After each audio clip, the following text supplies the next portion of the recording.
Hello, and welcome to the Modern Industrialist Exchange podcast, where we explore the innovations and strategies driving the industrial progress forward. We're excited to be launching this new season of the podcast. You'll notice a subtle shift in the title. Over the last 6 months, we've been building out a community for the builders shaping tomorrow's industrial economy. Our vision is to connect the ideas we explore here on this show with real conversations happening across the industrial landscape. More on that soon. There are few people I've met who better understand the value and importance of community in today's industrial environment than my guest today. Manufacturing in the United States is at an inflection point. For decades, we operated without what you might call a defined industrial policy. Supply chains stretched globally. Domestic production was often treated as optional. But over the last several years, that posture has shifted in a very real way. Reshoring, defense industrial strategy, tariffs, strategic investments, state-level initiatives, workforce constraints, the retirement of a generation of owners, and layered on top of all that, an explosion of digital technology and AI. The next 8 to 10 years will not look like the last 20. Today's guest, David Boulay, sits at a unique vantage point to see all of this unfolding in real time. David's the president of the Illinois Manufacturing Excellence Center. In the past 12 months alone, his team has worked with more than 3,400 manufacturers across Illinois, mostly small and mid-sized firms, the Tier 2 and Tier 3 companies that form the backbone of American industry. In our conversation, we explore what those manufacturers are focused on right now: cost control in a volatile environment, frontline leadership development, cross-training and productivity, the tension between process and technology, and why digital tools may be the great equalizer for small and mid-sized manufacturers. We also dig into AI curiosity versus real implementation and the importance of building coalitions instead of operating in isolation, and why workforce development is not a single company problem. It's an ecosystem challenge.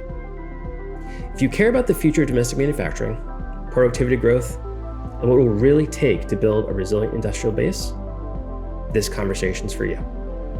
Let's get into it.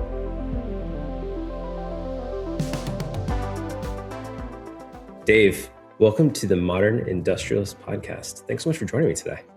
Hey, Jason, thanks for having me. Such a critical time, critical topic to talk manufacturing. So just truly honored to be here with you. When is it not a good time to talk about manufacturing? Isn't that the truth, And yet here we sit on the precipice of so much going on, whether it's technology, workforce, supply chain, so much to unpack. Is I think one of the most exciting times this next 8 to 10 years of what manufacturing is going to be. And we're in the journey together. Looking forward to this conversation to explore that a little bit. You know, the reason why I was so excited to have you on is because you just exude enthusiasm about manufacturing. And I think that's always kind of drawn me to how you think about this and how you talk about it. And you certainly get to talk about it quite a bit. Why don't you start by just giving the audience a bit of perspective on IMEC's role and what it's specifically doing for the manufacturing industry in Illinois?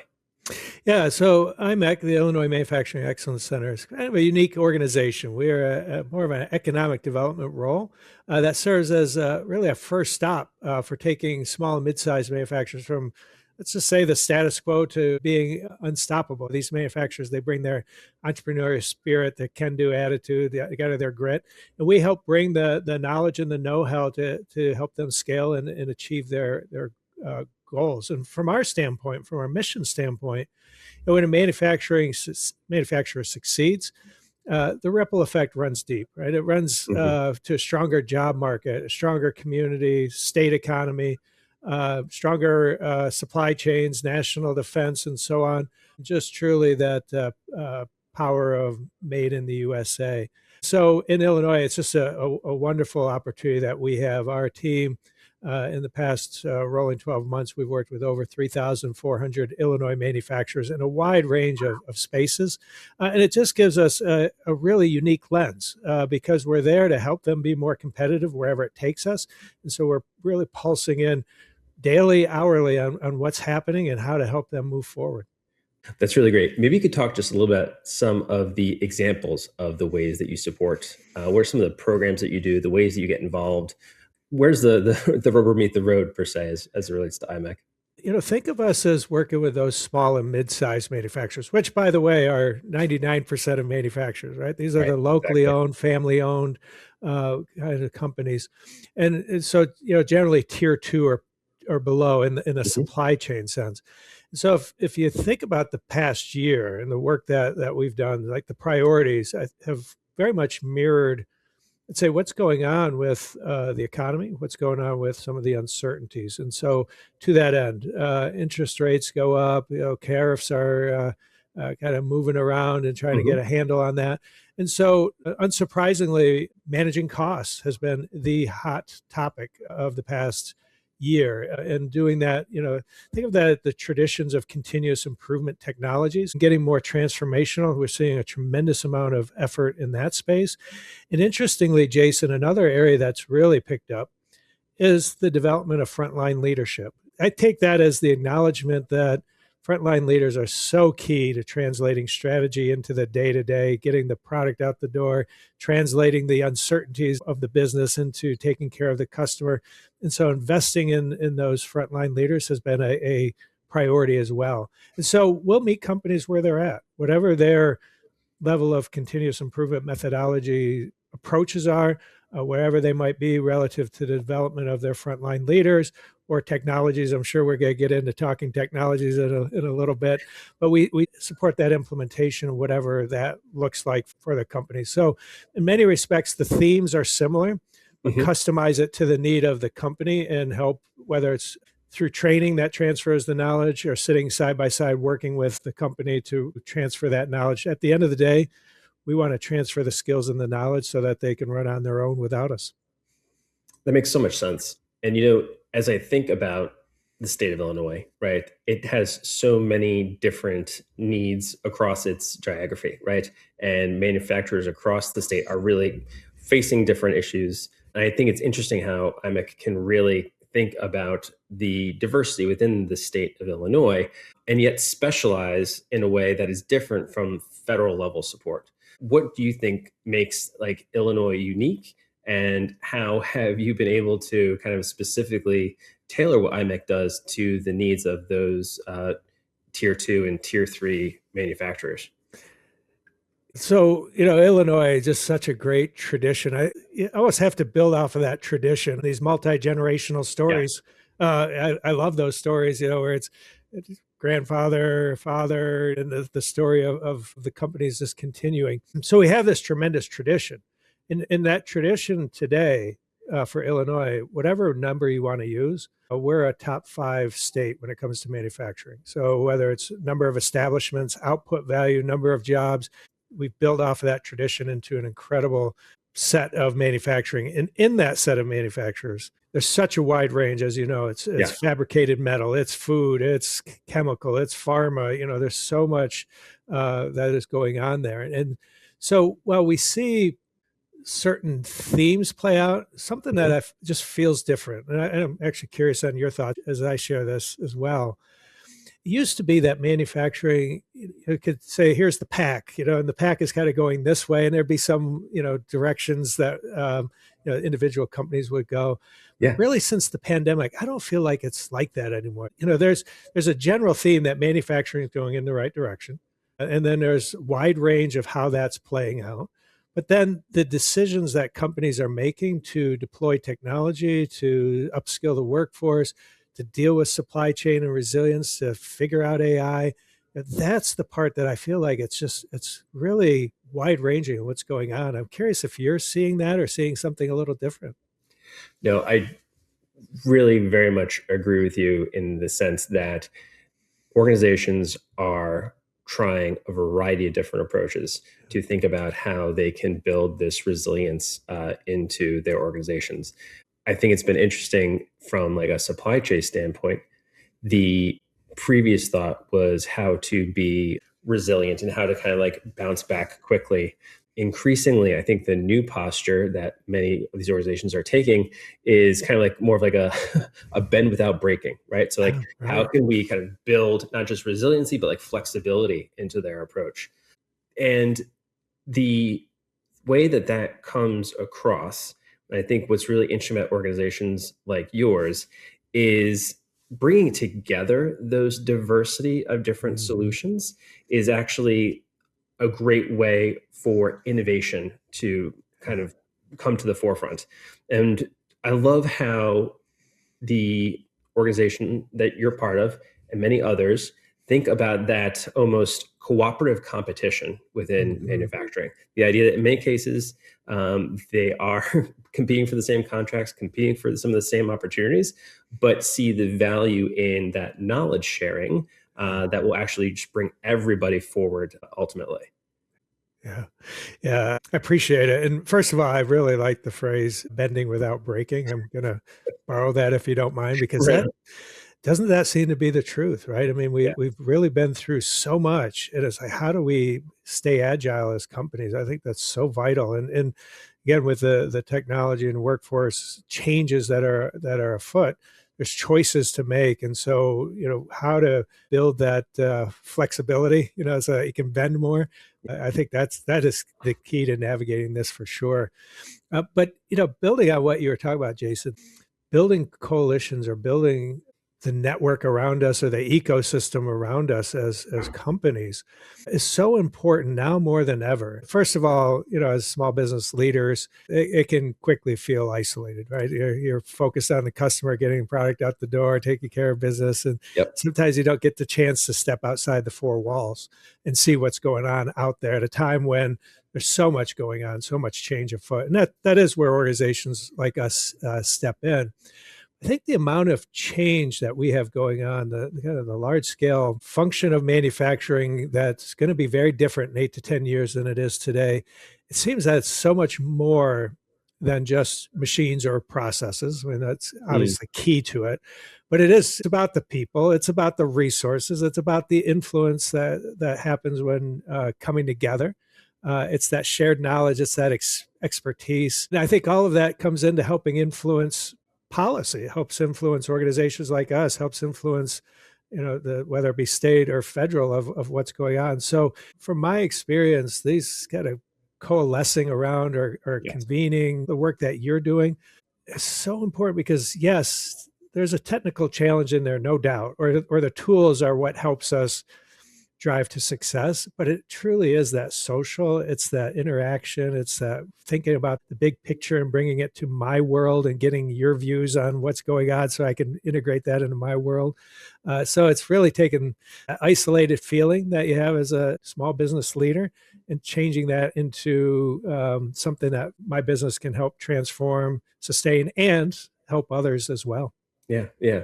And I know we're going to talk more about workforce development, but that feels like a specific type of problem Yeah. where organizations coming together can truly affect more change than trying to attack it individually, right? Because as you said about the legislative aspect of it, the seeking municipal or even state support in terms of some of these programs and opportunities, I think the speaking with a clear and unified voice around like what these Mhm. manufacturers need in order to have the workforce to continue their growth, to continue contributing to the community that they find themselves in, like that's an incredibly valuable topic to bring people together around, don't you think? Absolutely. And we're going to go on the workforce theme, I think, here. Yeah. I have maybe some subtle differing opinions on what's going on in the workforce area. And at the same time, I would say emphasizes what you just mentioned. And that is, we talk about the skills gap. Mhm. Absolutely, skills gap. And by the way, there's a skills gap in nursing. There's a skills gap in trucking. There's a skills gap in every Absolutely industry, right. right? Hmm. And so why are we facing that? And part of this is this population reality that we have to come to grips with, and that is that we have flat population growth, right? Hmm. And that we have an immigration policy right now that's confusing, frankly. Hmm. And so we're not seeing the population growth at a pace that we would like to see for economic growth. And so we're going to face this skills gap, or if we even want to call it just having enough people available to work, right? And so Yeah. how we pull this together, the themes that I very much believe in, and I know you do too, is that it is automation and workforce. Right? It's going to take both levers to make this work, and in that is upskilling the workforce in new ways to meet the new technologies. But back to your point, for us to think through as an industry, how do we make sure that we have as many people exploring careers in manufacturing and understanding the opportunities and investing in their skills? That is not going to happen by just one company at a time or one organization at a time. It's going to happen by groups coming together, really being thoughtful about the skills needs and working in a collective voice to really elevate that there are amazing careers in this industry. And those careers are getting more exciting, frankly, with the technologies. And that's what we want to make sure that we embrace and get rid of some of those narratives that we had that manufacturing is going away, it's not going to be here, because those narratives aren't really the narratives of our future for manufacturing. There's a phrase that I've heard used a couple of times, and I've started to kind of co-opt it, but talking about the direction that some of this automation is taking the industry is really to eliminate the 3Ds, right? The jobs that are dirty, dumb, and dangerous, right? And to that end, like making it a more appealing place to come into work. And I'd like your thoughts on this next piece.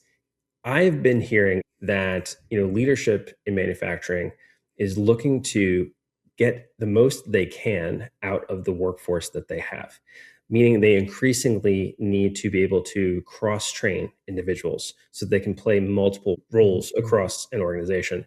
And to a certain extent, like automation helps that in terms of the elimination of some of the more rote behavior. The multi-tasked individual can do more with the support of automation, and then also ultimately be more valuable within that manufacturing group. Are you seeing that similar desire for multitasking and that cross-training to create a more flexible workforce?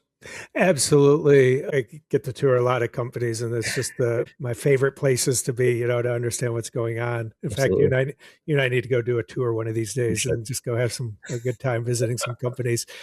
But the moments that make me real excited, and it's incredibly tactical, when I see a company that has their cross-training matrix on the wall, and it shows each of the individuals in the core skills or positions, and it has marks like who's doing what, and it's incredibly visible. Of course, you can do that digitally as well. But seeing that on the shop floor, to me, is a big hint of companies investing in upskilling and a commitment to business resilience and growing the business. So I always enjoy when I see that. And if I can, Jason, to pull it out, 10,000 feet, yeah, please, about what you were saying is, the word that is so vital for manufacturing. It's not necessarily going to get you a lot of attention if you drop the word at a cocktail party, but it's the word productivity. And mm-hmm. Productivity in the United States, manufacturing has been pretty flat, really, since the Great Recession. Right. And so there's a lot we could talk about. That's its own podcast in its own right. But what we know about productivity, it's investments in skills and it's investments in technology. And again, I think to your point, of where does that skills matrix show up and how do companies really embrace productivity in their day to day? It's how they're translating the upskilling into systems, how they're really thinking about those investments in technology. Those are the keys to success in the long haul, no doubt about it. Yeah. Yes. You said earlier that cost control is certainly a theme that a lot of organizations are thinking a lot about. I think about the intersection of that cost control and the opportunities for technology, right? Mm-hmm. So I think you can make a case for a lot of different ways that technology is making it easier to cross-train your staff. There's savings and opportunities there in terms of being able to do more with less. I think we're also seeing opportunities for technology to improve quality assurance and increase quality and increase output, and that certainly plays a role. I'm curious if you have thoughts on like other places where this application of technology is helping that cost control angle, or just even what you're seeing as you go to different factories and talk to different folks, how like that technology approach intersects with, how they're making their business, as we said, more resilient and also thinking about the cost component of it, which is obviously, really critical. Yeah. Yeah, Jason, it's been a few years now. We did a survey, about 250 Illinois manufacturers, and the title of the report, I already touched on it, I suppose, a bit, but automation and workforce, right? And Hmm. what's going on, and how are companies thinking of investments, and where can those investments be placed? And in some ways, I think it's easy to say it can be placed everywhere now, right? And now it's a question of where's the best possible place. But in that report, we did break it out in three different ways of thinking about technologies. One I already touched on, which was more the soft technologies or the process technologies, so Sure. continuous improvement, quality systems, kind of table stakes today, right? And yes, you got to keep building up the skills and the capabilities there, but they're just got to have in the portfolio. Then there's the hard technologies, right? The new machines, the new robots, whatever that might look like. And then the digital technologies Mm. that are, I'm having a tough time keeping up. So I hope you can help keep me up to date with all that's going on, because, they can be applied just about everywhere. And the one thing that this report really highlighted, especially for small, mid-sized manufacturers, is that the digital technologies are really the potential great equalizer when it comes to that productivity story, to being competitive, because there's investments there, but harnessing that data with an entrepreneurial mindset that many small businesses come from, make better decisions, therefore help reduce costs, therefore improve quality.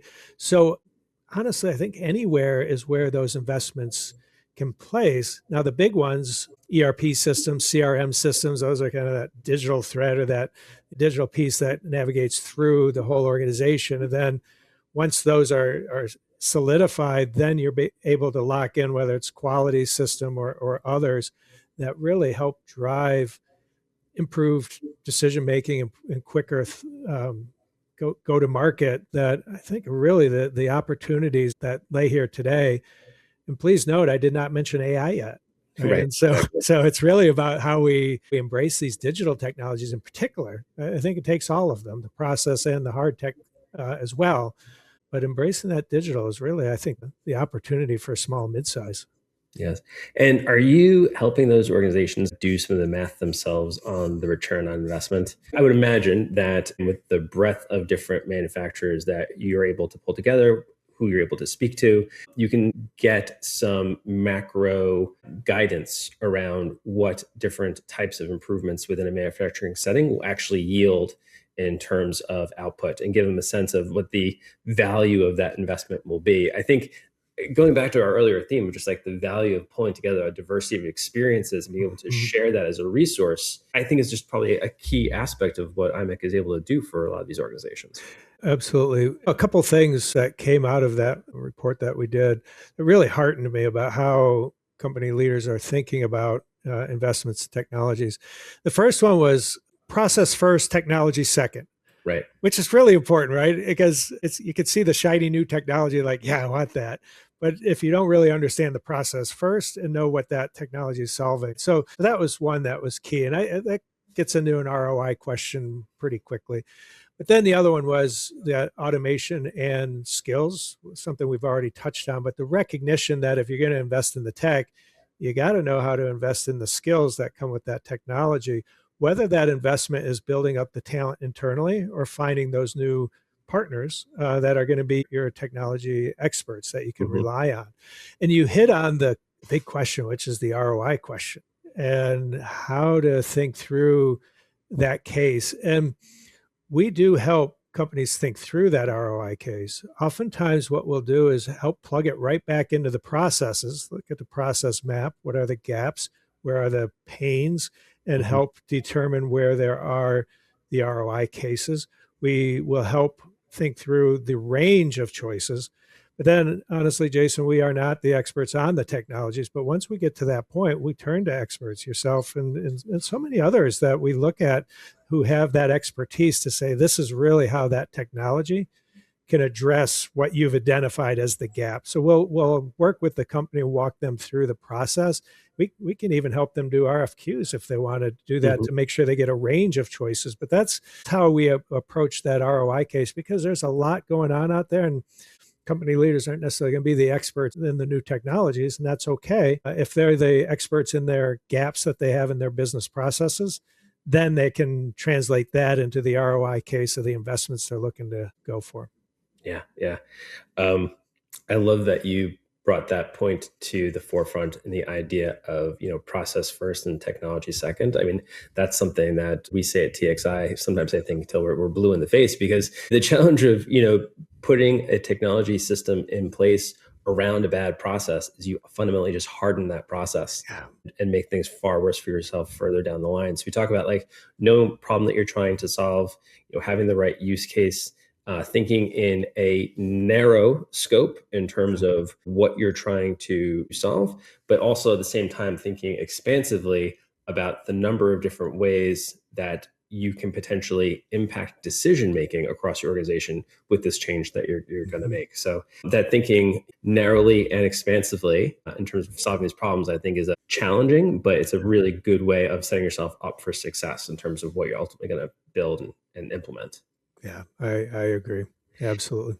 You teased at the AI question. Are you having manufacturers asking you about what they should be doing? Are you hearing people being AI curious, or are there other things that are kind of preoccupying them in the immediate term?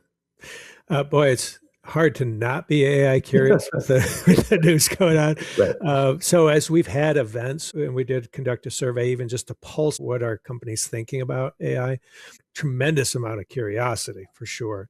And as you might imagine, so much of it right now is still on the generative AI, how to use ChatGPT or whatever your flavor is, and just getting used to some of what I just call the basics. Small, mid-sized manufacturers yet haven't seen much in the what I'm really excited about, the power of the agentic, the sensors are on the machine and there's something happening within the business itself. Seen a few use cases, but I would even call them early stage. That's where I see the potential as companies are investing in.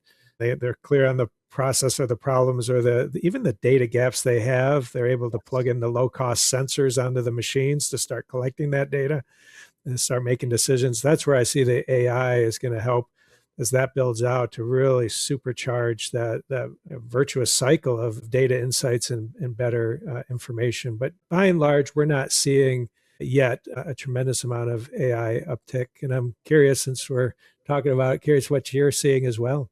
Yeah, I think from our perspective and where I am heartened at certain levels of organizations who have started on that process in earnest years ago, getting better data about their operations and using that to make better decisions. I think in some cases they're a little bit stymied by how much data they ended up collecting. So I've seen some really interesting like initial experiments at these small organizations where AI is just letting them actually make sense for the first time, or greater sense for the first time, in the data that they've collected, right? And it's allowing them to, get a quicker sense of what the possibilities are.